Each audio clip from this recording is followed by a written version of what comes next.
नमस्कार, सुप्रभात। स्वागत एक बार पुनः आप सभी का सब रंग कार्यक्रम में। मित्रों, एक सुंदर प्रेरक प्रसंग से शुरुआत कर रहे हैं आज। अब्राहम लिंकन जी जब राष्ट्रपति चुने गए, ओथ लेने के लिए जा रहे थे, तभी एक सीनेटर ने उन्हें अपमानित करने के भाव से कहा कि मिस्टर लिंकन, आपको ये नहीं भूलना चाहिए कि आपके पिताजी हमारे परिवार वालों के लिए जूते बनाया करते थे। लिंकन जी के फादर मोची थे, वो जूते बनाते थे। अब ये अपमानित करने का भाव था, ओथ लेने जा रहे थे, सभी लोग देख रहे थे।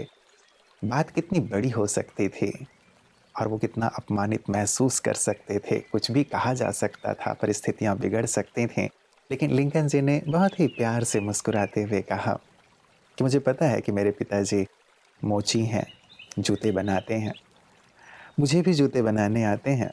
यदि आपको मेरे पिताजी के द्वारा बनाए हुए जूतों में कोई शिकायत हो तो आप मुझे बता सकते हैं, मैं आपके लिए और भी बेहतर जूते बना के दे सकता हूँ।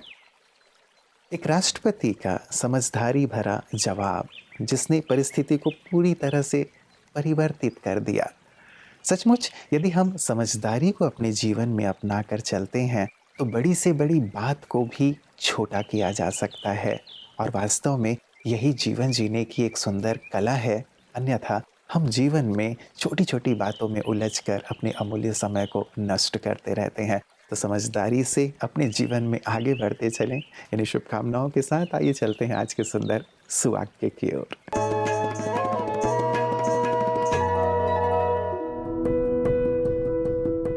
समझदार वही है जो परिस्थिति को हल्का बनाए। एक कंधे पर 10 किलो का वजन या उसका विभाजन हो जाए, 2 कंधे पर 5-5 किलो का वजन, आपको कौन सा मुनासिब लगता है? सही चुनाव हम इसीलिए करते हैं ताकि हम अपनी जिंदगी खुशहाली से बिता पाएं और समस्याओं का पता भी ना चले। दुख, दर्द, भय जैसी भावनाएं इंसान को तनाव और परेशानी की तरफ धकेलती हैं। ये हालात बहुत भारी किस्म की परिस्थितियों का आह्वान करते हैं। कभी सोचा है ऐसे समय पर हम प्रभु स्मरण ही क्यों करते हैं? क्योंकि यह समझदारी का लक्षण है। समझदारी प्रभु को याद कर मनोबल बढ़ाने की। समझदारी मतलब संतुलन बनाए रखना, जिसका निदर्शन देखा जाता है प्राकृतिक प्रक्रियाओं में और भगवान के निर्णयों में भी, जैसे ग्रीष्म के बाद वर्षा और अधर्म के ऊपर धर्म। अब समय है कि परिस्थितियों के संतुलन को बनाए रखने के लिए हम बीच के रास्ते का निर्माण करें, जो अनपेक्षा के स्तंभ के ऊपर स्थिर है। तभी कोई भी हमें दुख जैसी भारी अनुभूति का अनुभवी नहीं बना पाएगा।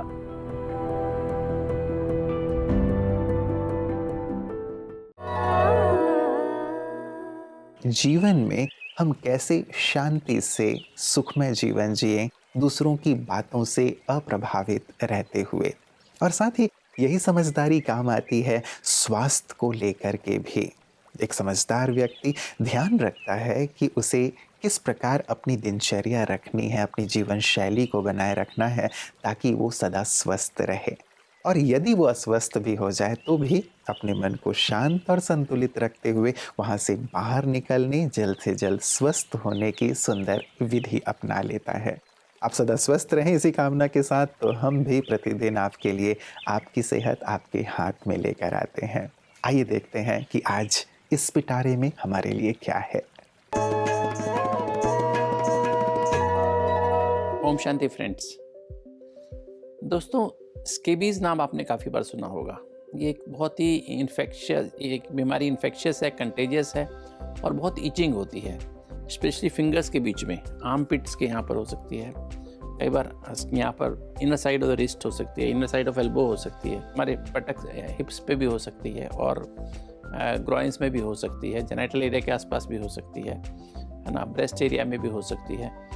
तो दोस्तों, ये जो स्केबीज़ है, इसका एक माइट होती है जो उसका नाम है सार्कोप्टिस स्केबियाई। और ये माइट क्या करती है, स्किन के अंदर बरो करती है, स्किन के अंदर एंटर कर जाती है, वहाँ पर स्वेलिंग हो जाती है, वहाँ पर जो से ईचिंग होती है और मल्टीपल जगह से वो इंजरी करके कर देती है। और ये इन्फेक्शन जो है यूजुअली हमारे क्लोज कॉन्टैक्ट्स जहाँ पर होते हैं, जैसे 4-5 भाई हैं, एक ही घर में रहते हैं और उनके कपड़े शेयर कर लेते हैं कई बार, तो एक से दूसरे को फैलते हैं। पूरी फैमिली में फैल सकती है। जहाँ कम्युनिटी लिविंग होती है, जैसे हॉस्टल्स होते हैं, स्कूल्स होते हैं, जहाँ पर एक दूसरे से स्किन बीमारी फैल सकती है, जहाँ आपस में हम लोग क्लोज कॉन्टैक्ट में आते हैं, वहाँ ये बीमारी जल्दी से फैल जाती है दोस्तों। बहुत ज़बरदस्त ईचिंग होती है, स्पेशली रात के टाइम बहुत ज़्यादा ईचिंग होती है। अगर आपको ऐसा होता है तो आप ध्यान रखें, इसका इलाज करना ज़रूरी है और सारे घर का इलाज करना। जैसे जितने मेंबर्स हैं घर के, यहाँ से नेक से नीचे नीचे या अपनी इससे चिन से नीचे नीचे सारी बॉडी पर आपको दवाई लगानी होती है और लगभग 8 घंटे तक वो दवाई आपकी बॉडी पे लगी रहनी चाहिए लगातार, जिससे कि वो माइट्स मर जाते हैं, उनके एग्स होते हैं वो ख़त्म हो जाते हैं। जितने भी आपके कपड़े हैं, जितने बिस्तर पे बिछाते हैं, उड़ने वाले कपड़े या जो भी आपके कपड़े होते हैं, जो क्लोथ्स हैं, उन सबको धो देना चाहिए, गर्म पानी में उबाल देना चाहिए या आपको अच्छे से धूप में उनको सुखा, ताकि वो माइट्स हैं वो मर जाएँ, उनके एग्स हैं कपड़ों पे लगे वो ख़त्म हो जाएँ। फिर इन्फेक्शन से आप ठीक हो सकते हैं। दोस्तों याद रखें, ये स्केबीज़ जो है एक कंटेजियस डिजीज़ है, आपस में फैलती है। कभी दूसरों से अपने कपड़े शेयर ना करें, टॉवल शेयर ना करें और अपने हाइजीन को मेंटेन करें। मित्रों, एक राजा के पास एक ज्योतिषी आए। राजा ने अपना हाथ दिखाया, कहा देखो इसमें क्या है। ज्योतिषी जी ने कहा कि आपकी हाथ की रेखाएं कह रही हैं कि आपका पूरा परिवार आपकी आंखों के सामने मर जाएगा। राजा को बहुत गुस्सा आया, उन्होंने उसे फांसी पे चढ़वा दिया। दूसरे ज्योतिषी कुछ समय के पश्चात आए, 2 मास के पश्चात राजा ने फिर अपना हाथ उनके सामने कर दिया। अब यहाँ दूसरे ज्योतिषी ने समझदारी से काम लिया। उन्होंने कहा कि महाराज, आपकी आयु आपके पूरे परिवार वालों से ज़्यादा लंबी है। बात वही थी जो पहली ज्योतिषी ने कही थी, लेकिन यहाँ समझदारी का परिचय दिया गया था अपनी वाणी के द्वारा। राजा ने धन धान्य से भरपूर करके उसे विदा दिया कि सचमुच तुमने बहुत अच्छी बात कही कि मेरी आयु मेरे पूरे परिवार वालों से कहीं ज़्यादा लंबी है। मित्रों, ऐसी ही समझदारी से भरे हुए हैं हमारे विशिष्ट जन जो हमारे इस सेगमेंट में पधारते हैं। उन्होंने भी अपने जीवन में बहुत उतार चढ़ाव देखे हैं, लेकिन समझदारी से उसे पार करते हुए, आगे बढ़ते हुए हम सबको भी प्रेरित करते रहते हैं। आइए देखते हैं कि आज हमारे साथ इस सेगमेंट में कौन है जो कि अपनी सुंदर अनुभवयुक्त बात से हम सबको भी सफलता की ओर अग्रसर कर रहे हैं। अभी अब मुझे यहाँ आने के बाद मालूम पड़ा कि नहीं, शांति मोस्ट इम्पोर्टेंट है।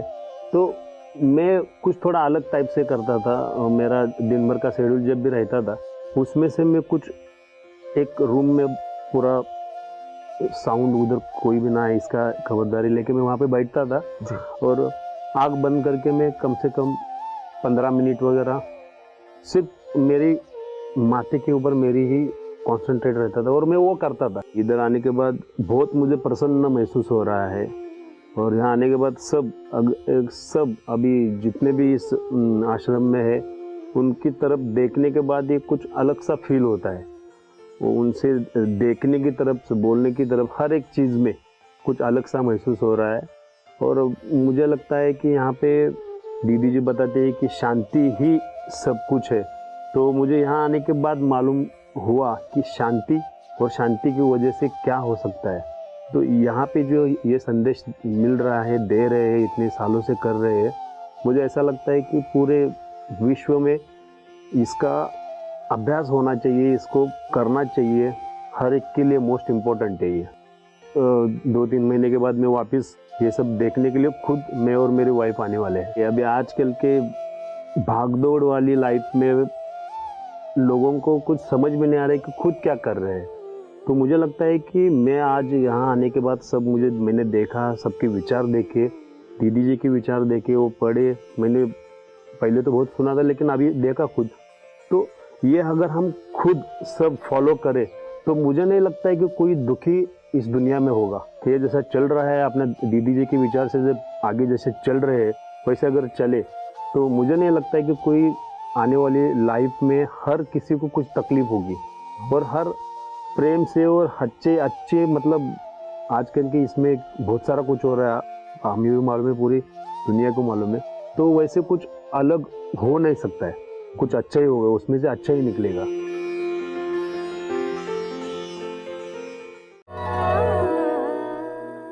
मित्रों, एक चौराहे पे एक व्यक्ति बैठा हुआ था। एक गाय भागती भागती आई और सीधी सीधे निकल गई। थोड़ी देर के बाद एक कसाई वहीं से भागता भागता आया, उस व्यक्ति के पास पहुंचा। चौराहा था, तब उसे पता नहीं चला कि गाय किस ओर गई होगी। व्यक्ति से पूछा कि तुमने देखा जो गाय भागती हुई इधर से गई, मतलब किस ओर गई, किस दिशा में गई?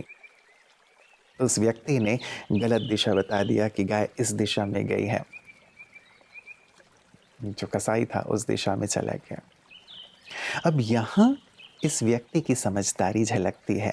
कई लोग ये कहते हैं कि इस व्यक्ति ने असत्य बोला, लेकिन वास्तव में कल्याण के लिए, किसी के प्राणों की रक्षा के लिए, धर्म की रक्षा के लिए यदि हम कहीं युक्ति का इस्तेमाल करते हैं तो उसे समझदारी कहा जाता है।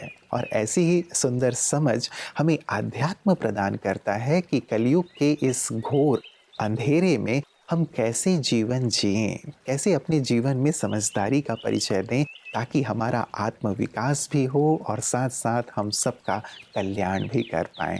और यही कला सिखाती हैं ब्रह्मा कुमारियाँ, जिसे हम प्रतिदिन देखते हैं पीस न्यूज़ हाइलाइट्स में। ब्रह्मा कुमारिस मुख्यालय माउंट आबू के डॉक्टर BK बिन्नी को लद्दाख के महामहिम राज्यपाल द्वारा ध्यान सत्र आयोजित करने के लिए आमंत्रित किया। विश्व प्रसिद्ध आध्यात्मिक नेताओं, भारतीय सेना, विदेशी राजदूतों और मंत्रियों के साथ 15,000 फीट वाली दुनिया की सबसे ऊंची पैंगोंग झील में योग ध्यान सत्र का संचालन किया। योग विशेषज्ञों द्वारा आयोजित इस सत्र में कुल 1,000 लोगों ने ध्यान किया और शारीरिक योग अभ्यास किया। इस कार्यक्रम का आयोजन महाबोधि अंतर्राष्ट्रीय ध्यान केंद्र लेह द्वारा केंद्र शासित प्रदेश लद्दाख सरकार के प्रशासन के सहयोग से किया गया था, जिसमें लद्दाख के महामहिम उपराज्यपाल श्री राधा कृष्ण माथुर और महाबोधि अंतर्राष्ट्रीय ध्यान केंद्र लेह के संस्थापक अध्यक्ष आदरणीय भिक्खू संघसेना, पुडुचेरी के पूर्व उपराज्यपाल IPS डॉक्टर किरण बेदी, दिल्ली सरकार के कैबिनेट मंत्री Shri Rajendra Pal Gautam, CEO world book of records Santosh Shukla जैसे गणमान्य लोगों ने संबोधित किया। मंगोलिया के उच्चायुक्त his eminence Shri Pattarat Hongtong, Mongolia के उच्चायुक्त श्री डमजाविन गनबोल, म्यांमार के उच्चायुक्त यूमो क्यावांग, थाईलैंड के उच्चायुक्त श्री पट्टारथ होंगटोंग, डॉक्टर सुचिता शुक्ला, BK राकेश और भारतीय सेना के अधिकारी उपस्थित थे। मित्रों, अंतिम पड़ाव पे हम आ पहुँचे हैं। देखिए ना, वक्त का पता ही नहीं चलता कि कब हम शुरू करते हैं और कब अंत तक पहुँच जाते हैं। आज पूरा ही सबरंग केंद्रित रहा समझदारी पर। हम इस पर बहुत ही गहराई से विचार करें मित्रों। जीवन में सुख, शांति, सफलता की नींव या जननी समझदारी ही है। इसीलिए हम हमेशा कहते हैं और हमारे बड़े बुजुर्ग भी हमसे कहते हैं कि बेटा हर कदम पर समझदारी से काम लो, सोच समझ कर सोचो, सोच समझ कर बोलो, सोच समझ कर करो। ये बात हम बचपन से सुनते आए हैं। सचमुच ये समझ बहुत काम की चीज़ है। हम बड़ी बात को छोटा करते चलें, कहीं भी अपने आप को उलझाएं नहीं, औरों को माफ़ करते चलें। जो भी बातें हमारे सामने आती हैं उन बातों को बहुत हल्के रूप में लें, कहीं भी अपने आप को न उलझाते हुए अपने लक्ष्य पर केंद्रित रहें। तो ये सारी चीज़ें हमारी समझ की परिचायक हैं। यदि हम छोटी छोटी बातों को बड़ा कर देते हैं, उनमें उलझ जाते हैं, तेरा मेरा करने लगते हैं, तो ये समझदारी नहीं है। समझदारी ये कि हम अपने आप को अपने लक्ष्य पर केंद्रित रखें, आगे से आगे बढ़ते चलें, खुद का भी विकास करें और औरों को भी विकसित होने का सुंदर अवसर प्रदान करें और उनका पथ प्रदर्शन करें। तो आए समझदारी पूर्वक अपने जीवन में आगे बढ़ते चलें। इन्हीं शुभकामनाओं के साथ नमस्कार, ओम शांति। जीवन के